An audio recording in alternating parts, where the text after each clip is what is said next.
guys, we are back for another Dokkan battle video. Let's test out Bardock, Mr. Best Intro in the game. Let's go ahead and test out how our boy Bardock is going to look. Rainbow starred at the rainbow level. So, in terms of his build here, I decided to give him a mix of additional and dodge.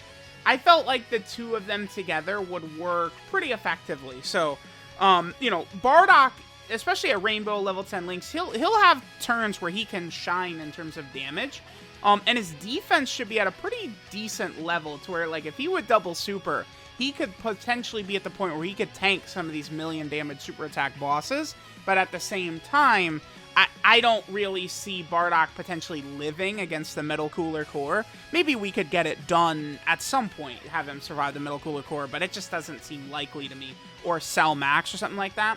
So dodges might be good there. You could say, oh, well, he has a Scouter. He's not going to get caught. Dodge is pointless. But unfortunately, Scouter has a time limit for him. So yes, he can get caught. I like both additional and dodge. I feel like, man, it's like maybe in 6 months I'll regret it and wish I went full dodge. But at least right now, I think dodge and additional, a healthy mix of both is pretty good. And remember, Bardock has guaranteed crits all over his kit anyway, so he does not need any crit whatsoever. So there we go. Let me get him up to like the Link level 5 range, and we can test this bad boy out.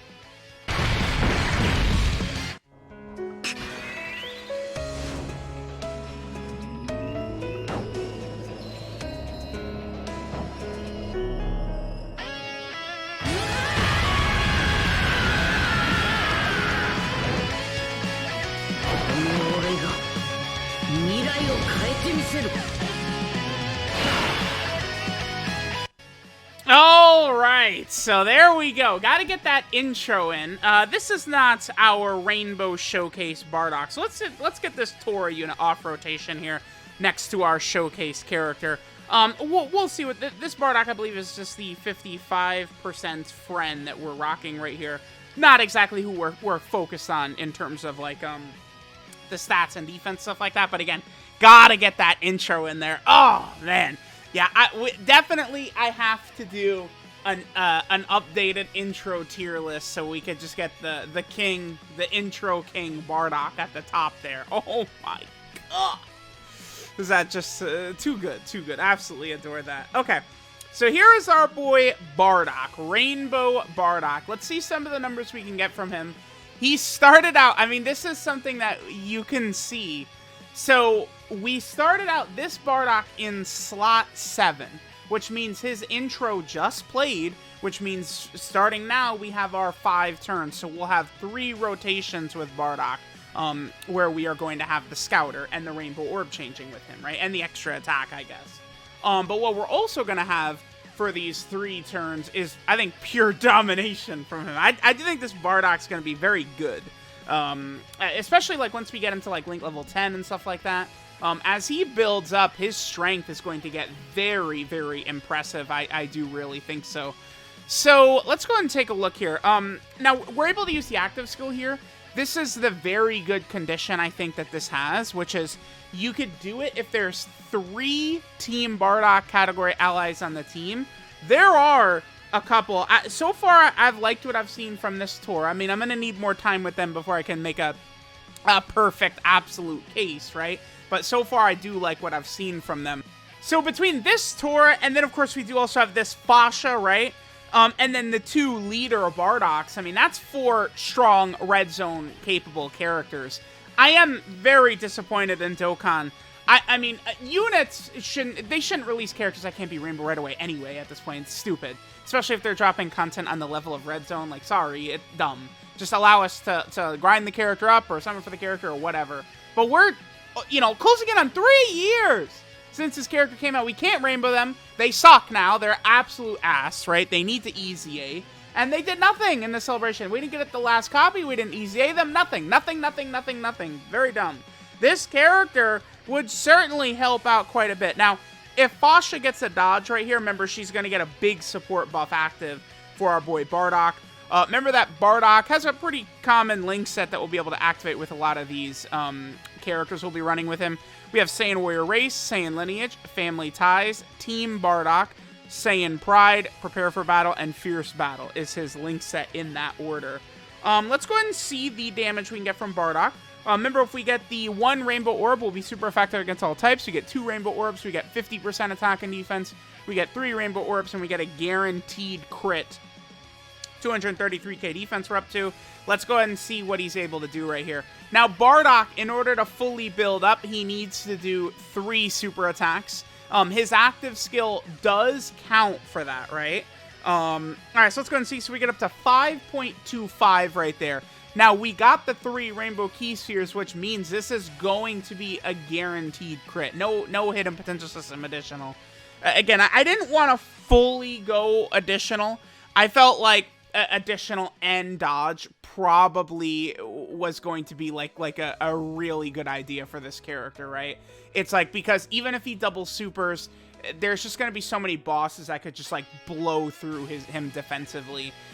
To me, that I feel like is one of the big things that could have been improved upon with this character, is I feel like he's not necessarily strong enough defensively, right? Like, that really is, to me, what separates the good characters from the great characters these days. Or you could have a ton of utility, like Chi-Lai. I mean, Chi-Lai is very good defensively. There's 70% chance to dodge, but it's like, that's the type of shit that's aging much better, that's stronger, more powerful, whatever it is you want to say. That's the type of stuff, man, is that. These characters that have all this utility, right?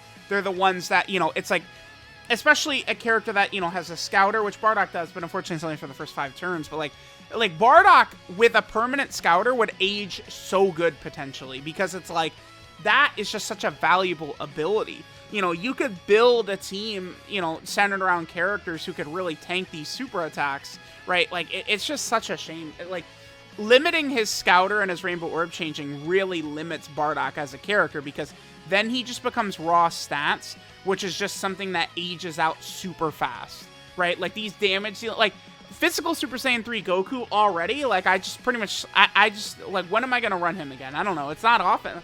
Like, there's just way better characters now than physical Super Saiyan 3 Goku. He does nothing special. He just super attacks. That's it. His defense isn't impressive. Like, that's it. Like, it's, you know, you need good RNG to even transform with him. Like, I'm good, right? Like, the characters that are able to do more than just damage, this is what we're looking for these days. Let's play this active skill for Bardock right here. This is a friend Bardock, but we should be able to get the KO screen.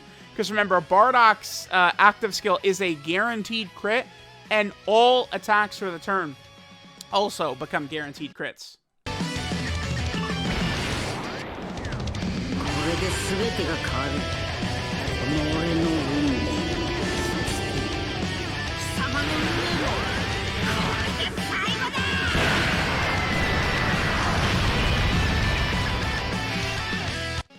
He didn't... Okay. The 55% Bardock didn't finish him. That was a good turn for him, dude. Come on. The friend Bardock let me down. Well, that's all right. We were able to see what the animation looks like without the KO screen. All right, so I guess I'll save the other Bardock's active skill, the showcase unit. We'll see if we can't get that KO screen a little bit deeper into the event. I'm sure we'll be able to, right? So yeah, I don't really know. Like, it's like we've seen a lot of what Bardock is capable of doing, right? Like, we're seeing sort of like a number of like these kind of like stats and stuff like that he's able to get. See, here we go. This is perfect. The Scouter's really strong, right? Like, it's like, you know, pretend we're fighting some ridiculous red zone boss right here. Like, it allows us to, you know, manage our rotation in exactly the way that we need to. All right, so Bardock, right? We're getting a lot of support on this rotation here. I do want to leave Bardock here. Let's do this. We could have Tora. I'll be curious. Tora is going to double-digit tank this, right? Or at least dodge it, hopefully. All right, let's see. So we'll do this. So let's see what Bardock's stats jump up to. We've done, what, 1 super attack? He's at 346k defensively. Remember, we need 2 super attacks. He's getting 50% from a super attack effect. I am going to be... Let's just quickly get this boy built all the way up. I want to see what these stats are looking like for Bardock once he is all the way built up. That's what's really important to me. Because when he's all the way built up, that's where he potentially can get to some good defensive levels. But Again, this unit, that wasn't double digits. That was 400 damage they took. Maybe this Tora unit's not as impressive as I thought, because on this rotation, they have 30% damage reduction. I'd have to double check how hard this Goku Black hits, but we're in Infinite Dragon Ball history. These enemies are not challenging these level of characters. No way. Okay, decent. No additional again. Okay. Maybe I should have went a little bit more additional, maybe, but when I dodge that Metal Cooler Core super attack, I won't regret the dodge I gave to him. Remember, Bardock, it is important for Bardock to get his additional supers, because he does have to do 3 to fully build up, right? So, certainly, a strong case can be made for having a lot of additionals. I have yet to regret putting a lot of dodge on a character. We'll see. Maybe Bardock will be the first. I can always change it, give him a little bit more additional, right? It maybe wouldn't hurt. What does he have? He has 15 additional and 17 dodge, I believe is what he's got. It sucks. If only I had slightly better equips. I wish I had a 4 additional 4 dodge equip. That would have been so good for him. Okay, so this is going to be a Kingpin turn. I'm actually going to pop the active skill right here, just because then this is going to give us our full buff. Okay, so let's go ahead and pop this. Now Bardock is going to do guaranteed crits on the rotation. We don't even need to get the 3 rainbow orbs. Then he gets to 560. That's him fully built up, right? So a super attack is going to give him about 230k defense right here, right? No. 280k defense. So we super attack, we'll get about 280k defense right here. So it's like, I mean, I would definitely take that, right? Like, if he double supers, we are getting above 1 million defense, but he does have to double super. I mean, breaking above 1 million defense is certainly good. The only thing about it, though, is, again, remember, it's like, you might, oh, wow, 1 million defense, dude, he's so good, but it's like, that's still not, like, remember, there's that sweet spot you're gonna hit, where it's like, you can, easily tank normal attacks, but you're just dying to supers. It's like the Metal Cooler Core. If Bardock double supered on this turn, does he survive a super from the Metal Cooler Core? No, the answer is no, right?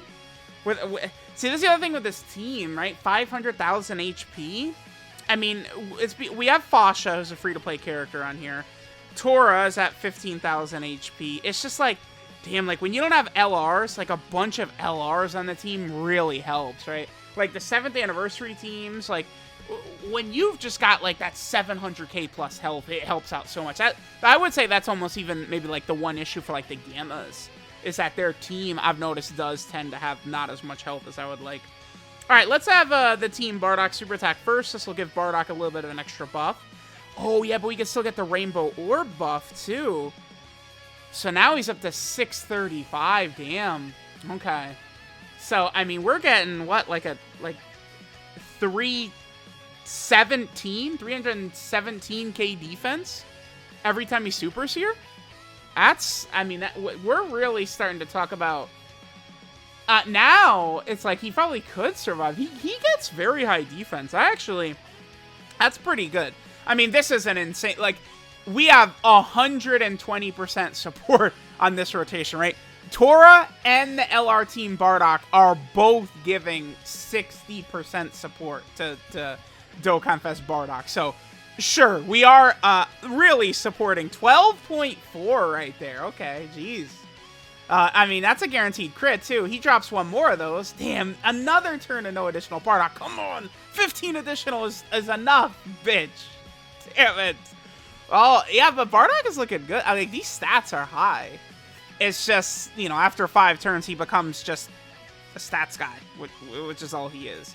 Which, certainly, right, just being a stats character, that's not going to be, like, putting you on the levels with, like, the Gammas and shit like that, right? Like, you've got to be doing a lot more than just, oh, I do this high attack set and I have this high defense, right? Like, there's other things to it. I think there's 2 changes I would make, especially now that I'm using this Bardock quite a bit. There's definitely only 2 changes I would make, and I feel like he's fine. And that's number 1 is to just lift the restriction. He does not need a restriction, a turn restriction on his Scouter and Rainbow Orb changing at all. You get rid of those restrictions, and we're talking much, much better, right? So you just boom, just get rid of those restrictions. We're good there. And then super effective against all types with 1 Rainbow Orb. Fine, no problem with that. 50% attack and events with 2 Rainbow Orbs, sure. But then the guaranteed crit with 3 Rainbow Orbs, change that to an additional, and we're cooking. We're cooking. I would absolutely adore what this Bardock is doing if we were able to do that, right? 529 right here. So let's go ahead and grab this. And we're at 605. So yeah, I mean, this boy can put up numbers. That's the one thing about this DOKKANFEST Bardock, right? Is he is certainly putting up stats. Once he's fully built up, him rainbowed and shit like that, he is putting stats up. This guy is definitely like a stat character. I mean, because it's like the guaranteed crits. It's like you might see like an attack stat like that. Like there's a lot of characters that could do like 8 and 9 stuff like that. But like guaranteed crit, it does certainly help out quite a bit. And defense, just like what his raw defensive stat is after he's doing these supers, is pretty high as well. So okay, there's Bardock. This is, you know, Rainbow Bardock. He's again certainly putting up the numbers. Definitely a decent character, I would say. Let me know what you guys are thinking. Oof, look at this. We can't get 2 Rainbow Orbs right here, so that's some stats we're not going to be able to get, unfortunately. Let me know what you guys are thinking about this Bardock. He does seem good. I feel like I'm going to like him better than Pan. I'm trying to use Pan as, like, the gauge. I feel like I like him better than Pan, right? So, like, I definitely am at the very least putting him above her level. Because with Pan, if you don't completely build the team around Pan, you know, getting her additionals, getting her active skill, it's just like, she's just like fodder, basically. Like, I oftentimes am not really too impressed with her. But, like, is Bardock better than Ginyu? I feel like I want to say no, right? Bardock is not better than Dokkanfest Ginyu. Remember, this isn't, we might take damage here, but this isn't the showcase Bardock. My Rainbow Bardock is not taking 200k from this boss, no way. Yeah, it's like Ginyu, Majin, Vegeta, Pan level. Like, Bardock to me does feel sort of around that area. I'm a bit nervous with how he might age. I haven't brought this up as recently. I haven't brought this up recently as much as I kind of wish I had. But you do want to keep in mind that the characters coming out right now, last year these exact characters got power crept to hell, right? AGL Trunks, I think LR Future Gohan and Trunks, Hit and God Goku, right? Like, those characters, just the cliff, the wall hit them out of nowhere. So it's like Bardock, where it's like, yeah, he's really good, right? He gets stats and stuff like that, but like there's this flaw. It's like if the difficulty of events jumps up, if the power creep of the game jumps up, Bardock will fall fast, right? Because of the way he's set up. At the very least, at the same time though, wait. They could, so 2021, it was all about being good turn 1, right? God event, Extreme Super Battle Road were the toughest content in the game. Now 2022, it's more so about being good longer into the fights, right? You know, we have all these build-up characters, these red zone fights go on. We'll see. I mean, if 2023, the very difficult content is just based around turn 1 again, I mean, Bardock is going to be pretty effective with a Scouter turn 1. So we'll see, right? That's certainly possible that could happen. All right. Let's hope we don't die here. Actually, I'm just going to pop this to make sure Fasha doesn't... she should be good, but whatever. So we're going to be able to get some decent support here. Let's go ahead and hit that for Bardock. And then, of course, we have the LR Team Bardock as well. Let's get this turn right here. Then after this, I just want to get the... whatchamacallit. I want to get Bardock's active skill KO screen, and I think we can finish up. Let me know what you guys think of this DOKKANFEST Bardock. He is good. I see him kind of like, you know, like the 4, 5, 6, 7, 8 range, I think, on best DOKKANFEST TURs right now. I like him. I think he's strong. And I think he'll be able to put up some stats and stuff like that. It's just, we'll see. I don't think the 8th anniversary power creep is going to be as pronounced as the 7th anniversary was, because I don't think they're going to jump us above, there, we got the additional again, okay, that's good. I don't think they're going to jump us above 200% leader skills for anniversary. So, because of that, I don't think that there's, like, definitely there's going to be power creep during the anniversary, of course. I feel like the anniversary characters, like every year on release, have felt like the best units in the game, right? I anticipate that's going to happen again. So we'll see, right? We will see what it's going to look like, you know, after the 8th anniversary, if Bardock's going to hold up. But right now, Bardock certainly does seem to me to be very, very powerful. Alright guys, so let me know what you think of this DOKKANFEST Bardock. I do think that he is really good. I like him. I feel like maybe people were too harsh on him, right? Like, this guy does seem rather good. We'll see how he ages, but on release, he does feel powerful. I mean, he's certainly... like, there's no way that I could compare him to, like, the ROF Blues. I mean, they could put up damage as well, but... defensively, they're not able to get up above 1,000,000 defense. I mean, that does still 1,000,000 defense still means something, right? Like I would want to test it out and see how he fares against like the Metal Cooler core, like eating a super attack from the core head on, right? Like we'll kind of see, because that Int Tora is at least a decent unit we could probably run. Let's finish things off. Let's go ahead and get the active skill right here for Bardock. Again, keep your eyes on the left side of the screen, and you can see, you know, Kid Goku's space pod. I love that little detail. So let me know what you guys think of DOKKANFEST Bardock. I think he is tremendous. And I'll catch you guys next time. これで全てが変わる。この俺の